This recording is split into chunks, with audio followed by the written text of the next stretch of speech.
limbo, getting low, they playing limbo. Tried to slice me, I went Kimbo. Op hoes get turned to widows. Welcome back to Smokey P, everybody. This is the day after 4th of July. I smoked a pork butt yesterday, and you can check that out in one of my old videos.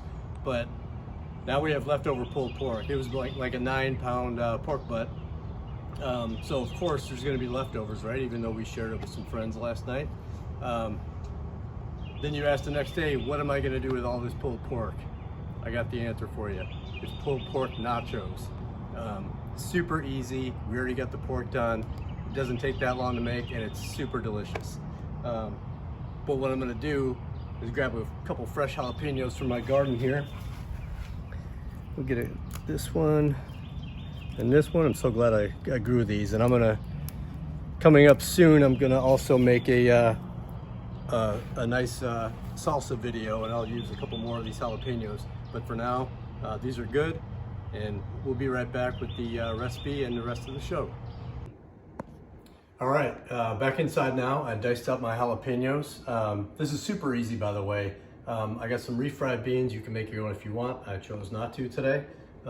Tortilla chips, whatever kind of cheese you want. Right now I have cheddar, and I have some smoked Gruyere.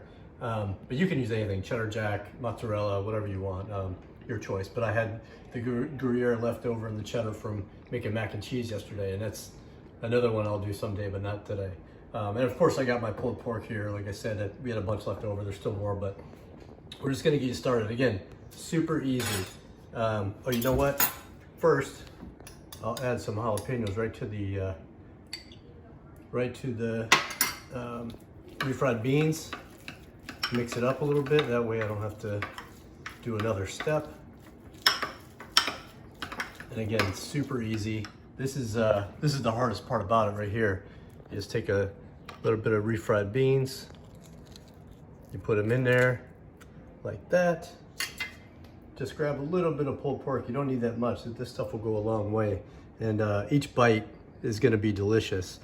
We'll do Gruyere on this one. Boom, done. I'll do one more and use the cheddar. Again, a little bit of beans. Just grab a little bit of pork there. Again, these are, it's tedious to make, but in the end, it really won't take that long, and it's gonna come out delicious. I'm gonna finish the rest of these. I got the oven preheating right now. We'll be back and I'll show you the finished product before heating them, and then I'll toss them in the oven for only like 10 or 15 minutes. All right, so here you have it. Took a few minutes. Oh, I wanted to mention too, you can also use tostadas. It makes that process just a little bit quicker, and it's a bigger, you make 4 or 5 of those. It just goes a little bit quicker. This is obviously a little more time consuming, but again, it took like 5 minutes. Not a big deal. I made more with the Gruyere just because I think it's probably gonna be better with the pulled pork. I got my oven at 350, and I think I said 15 minutes before. It give or take on the cheese, depending on how much cheese you put on. You just want the cheese melted all the way through. Put that in there. I'll check out in 6 or 7 minutes and see how it looks. All right, so here you get the finished product. Like seriously, you guys, this was so quick. I mean, it didn't take long at all. So if you have leftover full pork, there's no reason you shouldn't make this. I'll give it a try, but I already know how it's gonna be.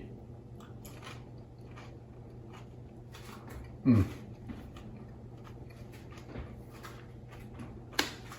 telling you, delicious. Last thing, I already told you you can make tostadas out of these, so it's really easy. Last thing I was gonna say is get some sour cream, get your favorite salsa, or make some homemade salsa, and top it with that. You don't need any toppings, I'm telling you, but put a little, spice it up a little bit, put a little sour cream and salsa on it. And there you have it, super easy. Until next time, Smokey P.